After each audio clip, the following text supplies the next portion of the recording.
নাকুরতলা থেকে লালবাগ জনসংযোগে তৎপর গৌরীশঙ্কর ঘোষ। বাজারে বাজারে প্রচার, হাত মেলালেন, আশীর্বাদ নিলেন। ভোটের আগে মানুষের কাছাকাছি বিজেপি প্রার্থী। আজ মঙ্গলবার সকালেই জনসংযোগে নেমে পড়লেন ৬৪ নম্বর মুর্শিদাবাদ বিধানসভা কেন্দ্রের বিজেপি প্রার্থী তথা 2021 সালের বিধায়ক গৌরীশঙ্কর ঘোষ। সকাল প্রায় 8টা নাগাদ তিনি নাকুরতলা বাজারে পৌঁছান। সঙ্গে ছিলেন মুর্শিদাবাদ সাংগঠনিক জেলা বিজেপি সভাপতি সৌমেন মণ্ডল এবং দলের অন্যান্য নেতা ও কর্মীরা। নাকুরতলা বাজারে ব্যবসায়ী সাধারণ মানুষের সঙ্গে সরাসরি কথা বলেন তিনি। পথ চলতি মানুষদের সঙ্গে করমর্দন, আলিঙ্গন, কোথাও আবার বয়স্ক মহিলার আশীর্বাদ নেয়ার দৃশ্যও ধরা পড়ে। এদিন 2021 থেকে 2025 পর্যন্ত তার বিধায়ক থাকাকালীন এলাকার উন্নয়নের একটি প্রতিবেদনও মানুষের হাতে তুলে দেন গৌরীশঙ্কর ঘোষ।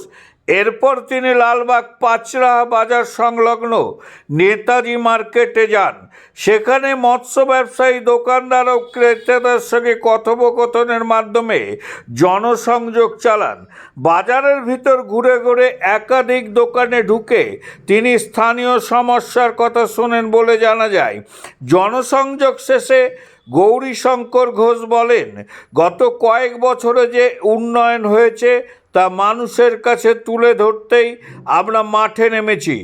আগামী দিনেও এই উন্নয়নের ধারা বজায় রাখার লক্ষ্যেই মানুষের সমর্থন চাইছি। প্রবাহ সংবাদ, লালবাগ থেকে শঙ্কর ঘোষের রিপোর্ট। মানুষ স্বতঃস্ফূর্তভাবে বিজেপির পক্ষে রয়েছে। সারা বাংলার সঙ্গে এই বিধানসভাতেও মানুষ পরিবর্তন চাইছে, তৃণমূলকে বিসর্জন দিতে। যেভাবে তৃণমূল কংগ্রেস দুর্নীতি করেছে বিগত 15 বছর ধরে, 15 বছরে এই বিধানসভায় মাননীয় মুখ্যমন্ত্রী একটা বিদ্যালয় করেনি। এখানে জল জীবন মিশন সজলধারা জলের সুবিধা মানুষকে দেয়নি।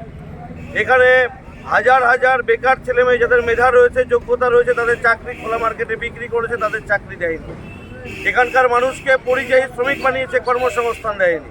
আর শিশু থেকে বৃদ্ধাকে আজকে ধর্ষণ করেছে, সেই ধর্ষকদেরকে তৃণমূল কংগ্রেস প্রশ্রয় দিয়েছে। এখানে হিন্দু ধর্মের মানুষদের ধর্মীয় স্বাধীনতায় আঘাত আসছে, পুলিশ প্রশাসন কোনো ব্যবস্থা নিচ্ছে না। তাই এই ঘটনাগুলোর পরিপ্রেক্ষিতে এই মুর্শিদাবাদ বিধানসভা তথা জেলার মানুষ, সারা রাজ্যের মানুষ এবার তৃণমূলকে বিসর্জন দিয়ে বাংলায় বিজেপির সরকার করতে স্বতঃস্ফূর্তভাবে মানুষ আমাদের সঙ্গে আসছে, আমাদের পক্ষে আছে। শুধু মানুষ একটা কথাই বলছে যে ভোট ঠিক করে গুনে নেবেন আপনারা, আমরা ভোট দিই, তৃণমূল চুরি করে। অর্থাৎ তৃণমূল যে চোর প্রত্যেকটা মানুষ বলছে। তাই এবার এই চোরেদেরকে হারানোর জন্য সব মানুষ ঐক্যবদ্ধ হয়েছে। বাংলায় এবার বিজেপির সরকার হবে, তৃণমূলের বিসর্জন। भारत माता के